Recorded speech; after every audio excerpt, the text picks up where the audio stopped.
पुण्यात घरफोडी करणाऱ्या कुख्यात चोरट्यांना अटक। पुण्यातील उंडरी येथील कोलोरा सोसायटीत राहणाऱ्या एका मास्टरमाइंड चोराला स्वारगेट पोलिसांनी शहरात 50हून अधिक घरफोड्या केल्याप्रकरणी अटक केली आहे। चोर स्थानिक सोनारांशी संगनमत करून 1 कोटीहून अधिक किमतीचे सोने, चांदी आणि हिऱ्याचे दागिने चोरून नेणार होते। या टोळीतील अन्य 2 सदस्य सुरेश बबन पवार आणि भीम कर्णसिंग राजपूत यांनाही पोलिसांनी अटक केली आहे।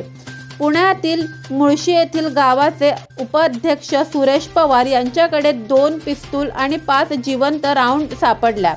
चोरट्यांच्या नेटवर्कवर पोलिसांनी केलेली धडक कारवाईमुळे मोठ्या प्रमाणात चोरीच्या मौल्यवान वस्तू जप्त करण्यात आल्या आहेत। या अटकेमुळे तपासात एक महत्त्वाची प्रगती झाली आहे आणि चोरांच्या कारवायांची व्याप्ती उलगडण्यासाठी पुढील चौकशी सुरू आहे।